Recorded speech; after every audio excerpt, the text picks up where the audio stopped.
You're in a good place now. You are listening to Perspectives with Ashley Burgess. Welcome back live to Live Your True Life Perspectives, and I'm your host, Ashley Burgess. On today's show, I want to discuss how things got their names.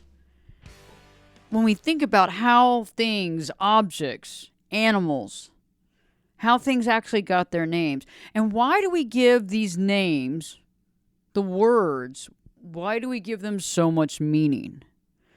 And I find it interesting because I feel that the more that we give words power, which words do have power, and the more we believe in the power of the word, there's a tendency of us getting farther and farther away from actually seeing the action instead of what the words are. And it's like we've gotten farther away from actions speak louder than words. I found that many people are in relationships, whether personal, professional, family dynamics, where there's a lot of word salad being used, right? There's a lot of word salad being used, but there's not a lot of action. There's a lot of talk and little action. And I don't know about you, but I've experienced it where you have folks that tell you all these great things. They tell you what you want to hear, I guess. They get you believing on this stuff. You know, you're like into it. And the next thing you know, everything that they talked about is not coming to fruition. There's a lot of talk about it, a lot of buildup, but not a lot of actual action and taking charge of that. And it seems like that's a lot sometimes of what we deal with in life. I've realized that more often than not, when I look back at some people, I realize that there was a lot of talk and very little action from the majority of people actually in my life to some degree. And that's obviously shifted in the last several years as you continue to change and evolve and grow stronger in your own identity. You begin to connect with people who are also stronger in their identity. You begin to also see between the lines. You begin to see the truth clearly when you're dealing with people who are more about the talk and less about the action. You know, I find also that many people tend to get into toxic relationships. We can call these trauma bonds. And instead of realizing that it's a trauma bond, we begin to think that this is real love. We begin to think this is real love because the other person's telling us how much they love us, but in reality, it's a web that's being created, and we're believing in this type of love because it's something that we've been around. It's something we're accustomed to. It's something that we've been introduced to probably in the family dynamic growing up, and so it seems so familiar that it's got to be love. But we don't realize that all the nice words and the flowery talk and the I love yous and the I'm going to do better and the I'm going to get help and I'm going to make changes, those are great and they're wonderful when people actually do that. But when it's not happening and it's not coming to fruition and it's promises that are empty, it becomes a problem. And that's why the show today, I think, is important, is because now more than ever, we really need to start focusing on the action. And I get it. You know, we can't have a show on national radio, right? You can't have Live Your True Life Perspectives if I'm not speaking, right? We'd have to all sit there and, you know, get into each other's minds and try to, you know, connect there on some sort of conscious spiritual level. And, you know, but there would be nothing spoken. It'd be dead air for an hour, right? So that's not acceptable. So we do have to use words, but the words have to be used properly and holistically with truth behind them, right? There has to be the belief system that this is the truth. This is how we do feel. This is where we're going from A to B. And this is what's important. And that's why this show's been on for so long, is it's all about truth. It's all about understanding. It's all about connection.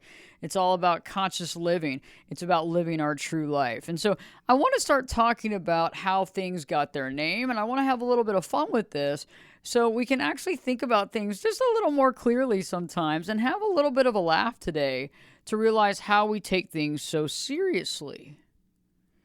and how we actually see words so seriously and how we define words. And so I think it's interesting, the random giving of names to things, right? So the random giving of names to things is always very interesting to me. Like, for example, why was the turkey named the turkey instead of the eagle? Now, I mean, obviously, because we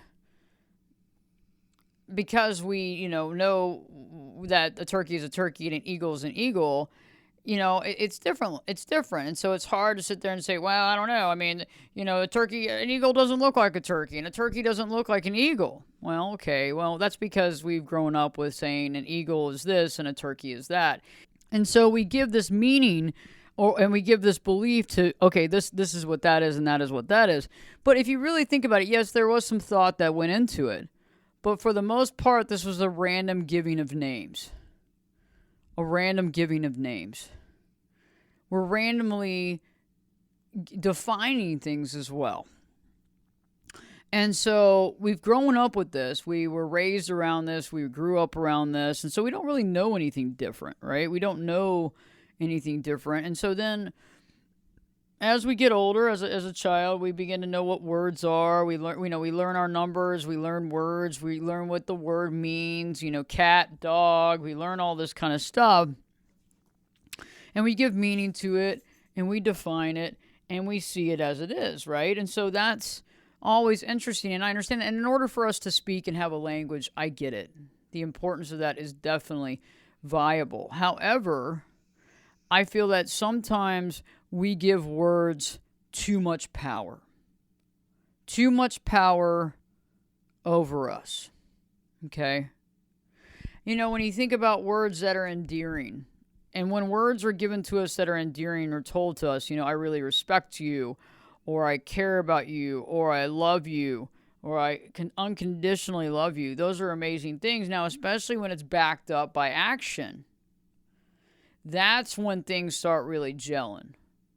That's when things start gelling. When it's backed up by action, that's when we are rocking and rolling. And there are some relationships that we have that are very healthy and, really are there to push us forward consciously. And those endearing words that are followed up by action are extremely powerful.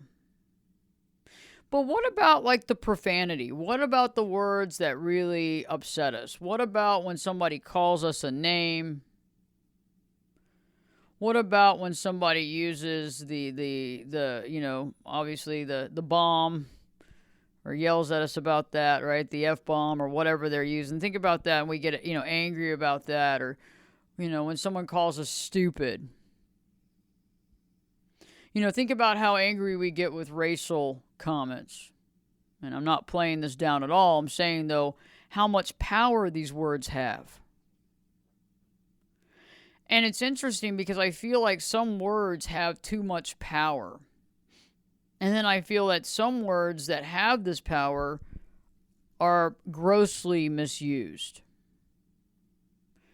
I think that some people actually kind of unfortunately lose their power because they're constantly using these words that don't make them look good. They're constantly using these words that make us question how knowledgeable they are, how mentally stable they are. And it's interesting when you listen to somebody's use of language, how you can make a lot of judgment calls based on that use of language. It's interesting how somebody can talk above someone and make them feel small. It's interesting how somebody can talk above us and we make ourselves feel small. It's interesting how a word can be used in multiple different ways and facets, and in one way be something that's somewhat positive, and in another way be something completely different. And I find that because of the use of language and how powerful it is and how necessary it is to have communication in language, there's a tendency of using it for one's advantage. There's a tendency of using it to prove a point. There's a tendency of using some of this language to create insecurity. There's also times where the language is used to create, fear. And I find that when we use language inappropriately, that's when we find ourselves in a little bit of an issue. I also find that when we use language inappropriately, and it's a manipulative type way of creating a manipulative reality based on what we're trying to get from someone, that's when I think that we've corrupted language, right? So that's when I believe that we've corrupted the language. And, that is where I feel that the rubber meets the road in this discussion, is that many of us may have found ourselves in manipulative type relationships, whether it's with your boss or whether it's with a family member that you've had a challenging time with. And it goes from one extreme to the other. One day they love you, the next day they're very mean to you or judgmental. Maybe they're manipulating how you feel, and you're questioning constantly, am I feeling the right way? Am I doing the right thing? Am I making the right decision? Is this the right way to be? Oh, now they're being nice to me. Okay, this is nice. Oh, wait, all of a sudden now now they're not. It's interesting too how people will stop speaking to you, the silent treatment, when they want to use that against you. And so they know the power of their voice, they know the power of communication, and they know what it's like to turn it off. Okay, that's always very interesting. Turning off the communication, silent treatment is used. So we know how valuable communication is, because when we take communication away, we see how painful it is for the other person on the other side, because we're basically playing a game. We are playing a game and basically stating, you know what, if you don't do what I want you to do, or you don't act the way I want you to act, or you don't respond the way I want you to respond, I'm not even communicating with you. And this is a huge manipulative tactic that's used by a lot of people. And usually that manipulative tactic has been learned by that person from probably somebody that raised them. Okay? It's very interesting. This passive-aggressive manipulative tactic is something that's used to be able to control the language. When I return, I'm going to be talking about our actions, how our actions speak louder than words, how words have a high authority and meaning, and how we can eventually do what's right, speak our truth, and live our truth, and be able to understand when we're around other folks who might be talking one way but acting another. Later on in the hour, Dan Nelson will be here for the historical perspective. So stay tuned, because we have a lot left for you on the show. I don't want you to miss anything, and I'm glad you're here. Okay, live your true life perspectives. With me, your host, Ashley Burgess, will be back in, well, I'll be back this time in 2 shakes.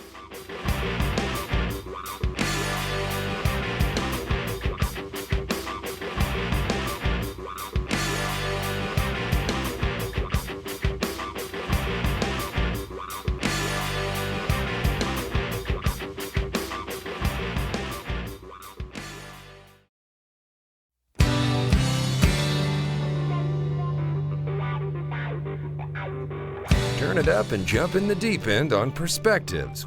Now, here's Ashley. Welcome back live to Live Your True Life Perspectives, and I'm your host, Ashley Burgess. On today's show, I've been talking about language and how language has, well, a lot of meaning, and how we put a lot of power in the words. We put a lot of power in words. We give endearing words this power. Think about how we feel about the word love. Think about how we feel about the word hate. Think about how we feel about profanity, and how some of those types of words can make our blood boil. Think about some of the labels that people can give us that make our blood boil and that anger us to the core. And it's interesting how sometimes these words can blindside us into believing that a relationship is much different than it is. Like I was talking about earlier, it's interesting how we can be manipulated by language. How we can be manipulated by language, and how we can be manipulated by people who actually use the silent treatment so that we do not communicate and have that connection with language. I find that that's very interesting as well. And so we have a tendency of getting blindsided by the words that are being used.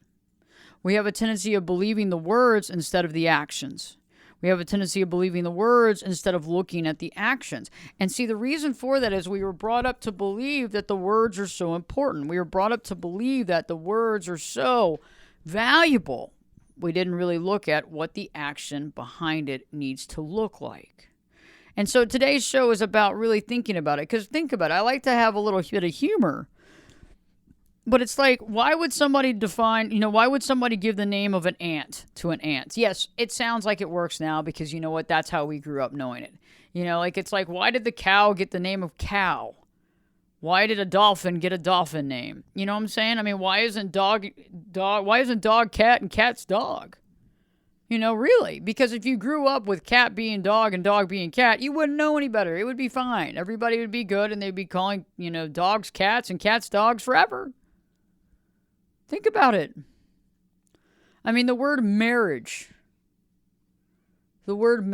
how powerful the word marriage is. What does it conjure to you in your head when you hear the word marriage? When you hear the word divorce, what does that say to you? When you hear the word birth, what does that mean to you? When you hear the word death, what does that mean to you? And I want you to dig into this. Do some journaling on this later on after the show, or do it right now. I mean, this is some stuff that really can be thought about, on a different level to really bring understanding and clarity into our life. So think about that. All the power we give these words. Think about how loosely sometimes we speak these words. I want a divorce, or after an argument. Well, you know what? I want a divorce. I'm done. Some of you might be in a marriage right now where you've heard your significant others say they want a divorce 20 times. And it's always during an argument. How does that make you feel? What does that do to you? And I know after time and time again, it begins to be not that, it's not that big of a deal. You're like, they always say it, it's not a big deal. But does it hurt? And it's interesting because do they say it because they want to hurt you? I find that a lot of people don't know how to be happy. They don't really know if they deserve to be happy. And if you're going to be with somebody like that, guess what? You're not going to be happy either, because they're going to make sure of it because they don't know how to be happy. And doggone it, you're not going to be happy either because you're right there with them. You're saddled up with them, right? But think about it, the way that words are used. Think about the way that the silent treatment is used to manipulate the usage of words. I mean, that's hardcore there. And we're going to be talking more about that here in the hour. Dan Nelson's going to be here as well with his historic perspective. But think about that. Think about it.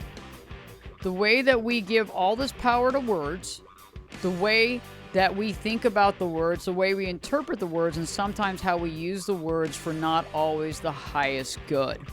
Stay tuned. Live your true life perspectives with your host, me, Ashley Burgess, will be back in. I'll be back this time in 2 shakes.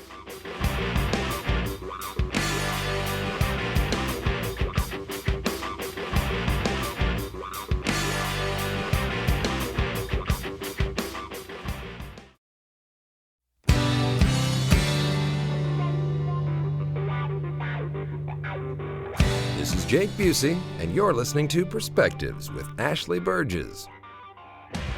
Welcome back live to Live Your True Life Perspectives, and I'm your host, Ashley Burgess. On today's show, I've been talking about words and how words have value, they have meaning, and how a lot of times some of these words we give a lot of meaning and a high value to. Right before the break, I was talking about how we interpret the words birth, how we interpret the words death, how we interpret the words marriage, or what about divorce?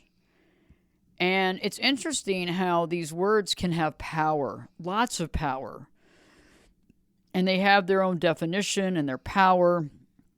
It's also interesting how we can throw these words around. It's very interesting.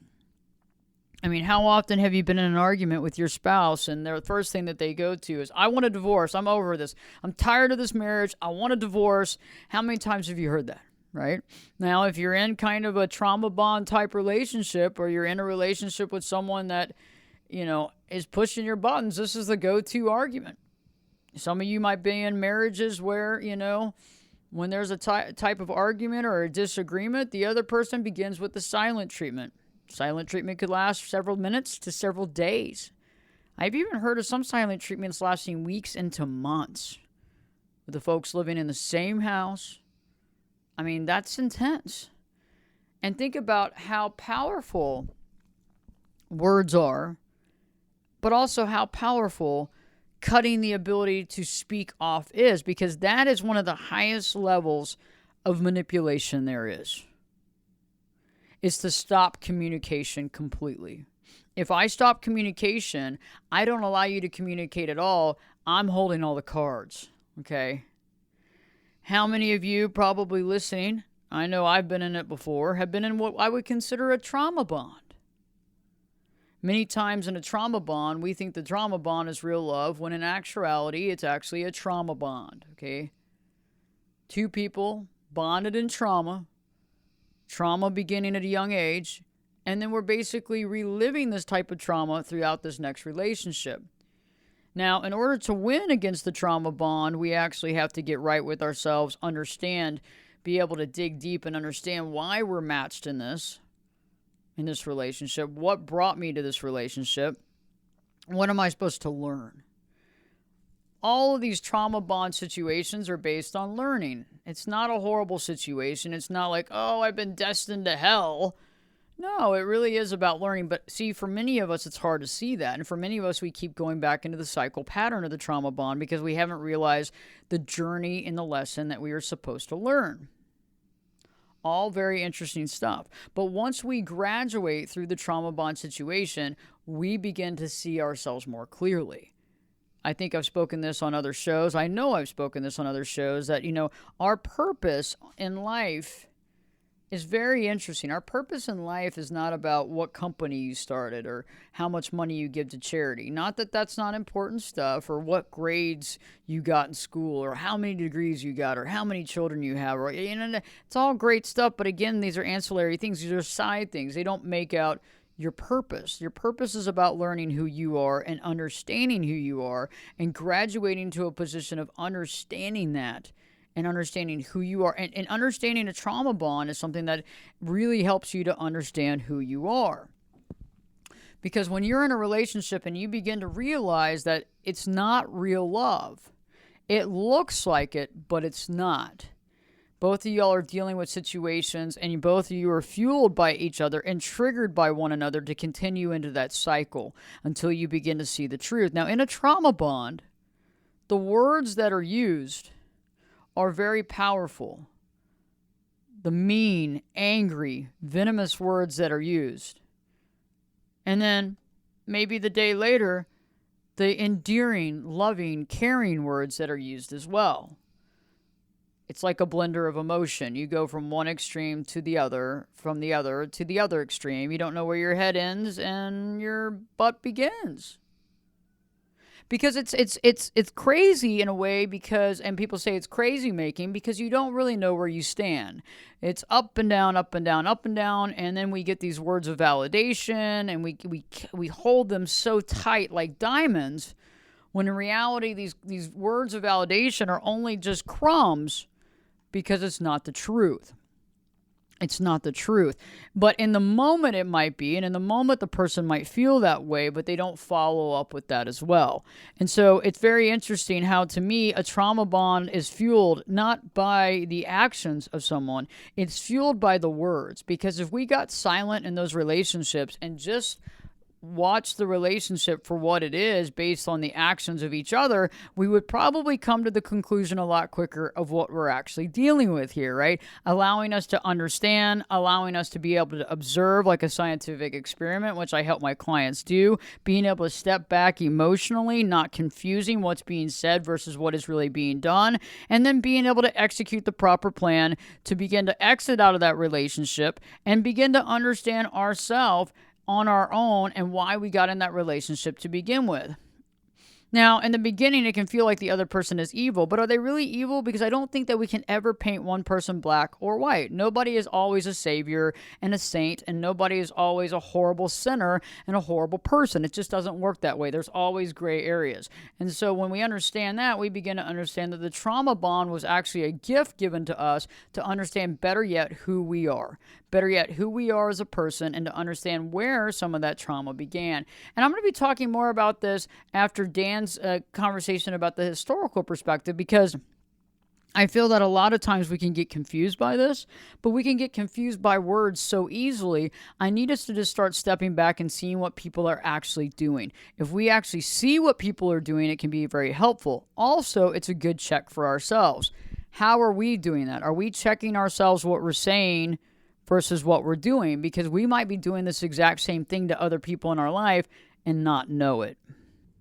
Now it's time for our historical perspective, Dan Nelson. Dan Nelson, great to have you in studio today. How are you doing? Doing great. Glad to be here. So today we're going to be talking about how the vice president is chosen. Is that what we're talking about today? Yeah, pretty much sort of working around that. I came across this story actually researching a client's ancestor was Richard Mentor Johnson, who we'll talk about a little bit later, was vice president of the United States. And basically, in researching it, he was the first vice president chosen under the terms of the 12th Amendment. Of course, the 12th Amendment means after the Constitution was written, 11 other amendments were done, and then this 12th one came along. And the reason they needed this amendment, because they didn't really think about how political parties would evolve. So the way it used to work is whoever got the first most votes was president, whoever got second most was vice president. So when Adams, who was a Federalist, was president, Thomas Jefferson, who was a Democratic Republican, was his vice president, and they did not agree. So think of it in modern terms. If Trump's vice president had been Hillary Clinton, would have that been a little testy? If right now, if Biden's vice president was Trump because he got the second most amount of votes, would that be make it interesting out there? So they quickly realized that you would have these power positions at cross purposes, and it'd just be a mess. And so they ran into that mess, and so they addressed it by creating the 12th Amendment. And the way it used to work is for the Electoral College, everybody's favorite college, that you would go and you had to cast one vote for, when they changed it, one for president, one for vice president. So that way you were truly choosing who was going to be vice president versus just saying whoever came in second as president, that their prize was to be the vice president. So an example of where this sort of, again, ran into trouble, it was sort of a defect in the formula, was you could actually have a tie between the candidates. If you get the right amount of electoral votes, depending on how many each state had, because it's tied, the Electoral College used to be tied to the ever-growing House and Senate. They've capped the size of the House any longer, so the Electoral College number stays the same. But that wasn't the case back then. So what they ended up doing is, in this particular election, they had a tie, and the tie came about because they were playing games, but you didn't have electronic communication, so everyone thought somebody else was going to do the part of the game to cause it to work. So you ended up having a tie between Thomas Jefferson and Aaron Burr, and they went to 36 ballots to decide who the president should be, and a guy named Alexander Hamilton, who you may have heard about from a play, sort of broke the tie and got Jefferson elected. And that made Burr very unhappy. And of course, we all know from the play Hamilton that they ended up later having a duel over some other purposes. But when you cause a guy to not be president and want to be president, that is a good groundwork for maybe a future duel. So the other thing that was out there was the small states were worried that they wanted to be able to elect the vice president, thinking, again, it would be a check on the president's powers. So one of the rules that's put in there, and still exists today, is the president and the vice president can't be from the same state. And I didn't know that. And there's a couple examples where that could have been a challenge for us. So And one recent example was just Bush Cheney, because Cheney lived in Dallas for 5 years as the CEO of Halliburton. Prior to that, he lived in Wyoming. He was a congressman for Wyoming, so he repatriated himself to Wyoming so that conflict wouldn't be there. Another example is, she says she was joking, Hillary Clinton, that she might choose her husband Bill to be her vice presidential candidate. People probably forgot that little interview. And I guess he could have moved back to Arkansas and she could have been a resident of New York. But again, that would have created a conflict there. So the 20th Amendment cleared up some of these things related to not, having the tie and, having to have 36 ballots and somebody wanting to shoot somebody after it all finished up. So those were examples of why the 12th and 20th Amendment were needed. Now, those of you who were following the I guess you call the pretend presidency on House of Cards with Frank Underwood, and I forget what the name of his wife was in the show. But anyways, she became the president, and the whole game was she was going to pardon him, and then he was going to be the vice president. Well, based on these amendments, that wouldn't have worked. So they took a little liberty there because most of us don't know. They can't be from the same state. Now, I guess he could have moved back to South Carolina and she could have stayed in Washington, D.C. But that's a little known a feature there. And so we always think, they're choosing somebody from another state because they want to get balance, and hopefully all the people from the vice president's state will also, vote for the presidential candidate just because they're from their state. I don't know how many people actually vote that way, where if I lived in Delaware and the vice presidential candidate was from Delaware, I'd switch my vote to the opposite party. But you can only hope, right? That it makes a difference. That's interesting. Yeah, I don't know. I didn't know that at all. I always kind of thought it was the fact that, you didn't want to put all your eggs in one basket. Like you didn't want everybody from Texas or you didn't want everybody from whatever state running. Yeah, well, certainly there's regional differences. So if you say, okay, I have a president or a vice president from different places, and really when all this really gets tested is when you have a president die in office, because does the vice president see through their agenda or go over with their own, since they're from a different part of the country? And I learned when I was doing a little tour of some of the museums and presidential libraries that LBJ really followed through on Kennedy's agenda. Kennedy could not have likely achieved what was achieved with civil rights if it hadn't been for his passing and Johnson picking it up, because a Southerner becoming a champion of civil rights was far more powerful than a Northeasterner. So obviously nobody wanted Kennedy to die, but in terms of getting what he wanted to get done, it happened basically because Johnson was able to take over as president. I'd be interested. Maybe next show you could give us some examples of how all this impacted recent elections that we might, have been around for. Sure, absolutely. Because I think that sometimes when we go back to history, it's awesome, but it's like what, how did that impact us in our recent election or that one before? Because I think when you vote, for the first few times, it's impactful. So it's interesting to understand, the people that ran at that time. Yep. Well, Dan, I will see you next week. All right, look forward to it. Definitely a good conversation piece, that information from Dan. Can't wait to see him next week. And when I return, I'll be talking more about the power of language, but also yet how we can use this to be the best version of ourselves, and how we can understand the concept to really look past this and be able to determine what's really happening in our relationships, to really understand what's really going on, to see past the verbiage, to see past the nouns and the verbs and the actions and all that stuff, and be able to see the actual actions that somebody takes. Not look at their action words, not listen directly about what they're telling us that they're going to do, but actually seeing them do it. Okay, stay tuned, because Live Your True Life Perspectives with me, your host, Ashley Burgess, will be back in. I'll be back this time in 2 shakes.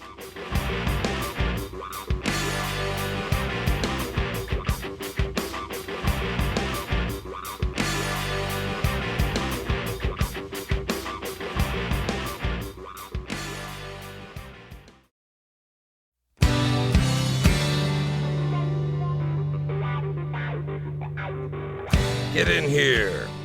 You're listening to Perspectives with Ashley Burgess. Welcome back live to Live Your True Life Perspectives, and I'm your host, Ashley Burgess. On today's show, I've been talking about language and the power of language and how to understand and look past a little bit past the language and into really what somebody really feels by looking at their actions. And I find that it can be difficult because we live in a world and we live in an environment where words are so important, where print is so important. And more often than not, we don't really look at the actions. We weren't trained to look at the actions. Our mom and dad didn't say, hey, by the way, you need to look at someone's actions to know what's going on. And some of you might have been educated that way, but some of you might not have. And so what I'm asking you to do right now and to do from this day forward is just to be aware that language and words don't always dictate how someone really feels. Language and words can be used to manipulate a situation. Language and words could be used properly, but the only way that we know it's proper, the only way that we know it's true, is when we see it in action. And so I'm asking you to take a challenge. Take the challenge. Take the Live Your True Life challenge. And begin to really look at it when you're dealing with somebody.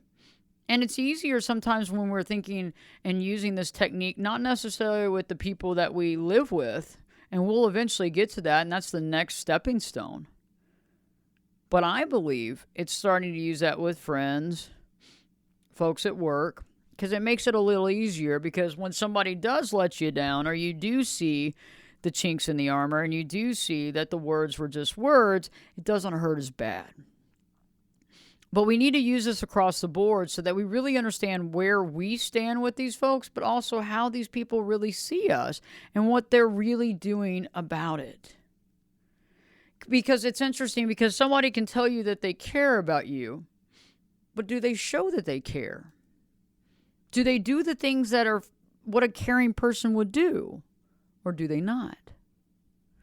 It's interesting because I find that when we have these words, because of our texting society, our society of texting, we start using these words and these words and these words, and there's so many words. And some people, when they're on a dating site, will be texting back and forth for days before they ever speak on the phone. And they start reading into what the words say and what the person's meaning and what did that mean and what's the cadence of that? How do you feel that is? If it was said, would it sound like this or would it sound like that? It's amazing how many arguments that can come up on a text conversation that wasn't meant to be an argument at all.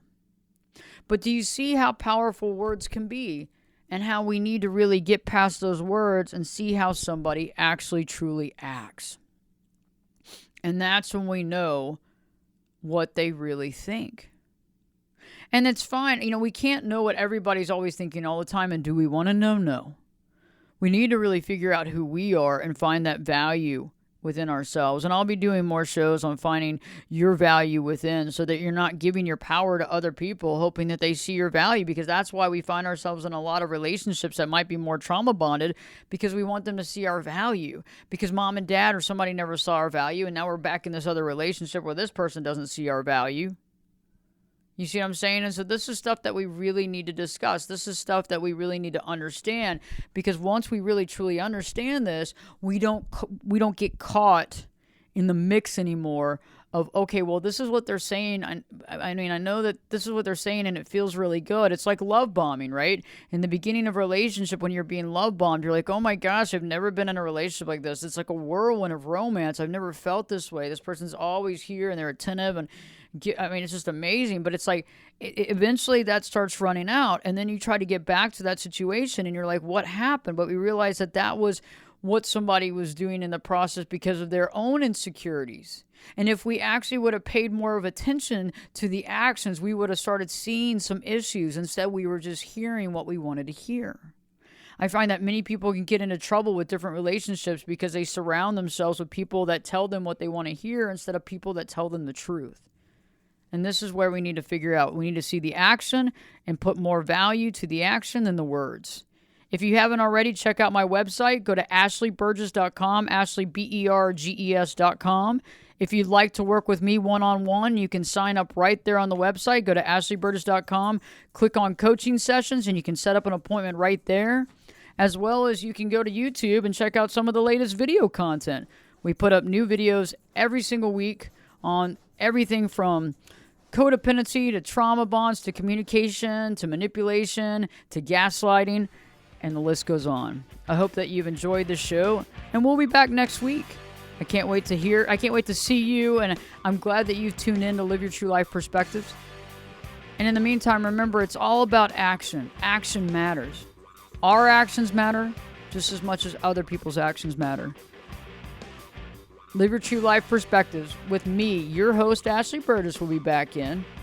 I'll be back this time in 3 shakes.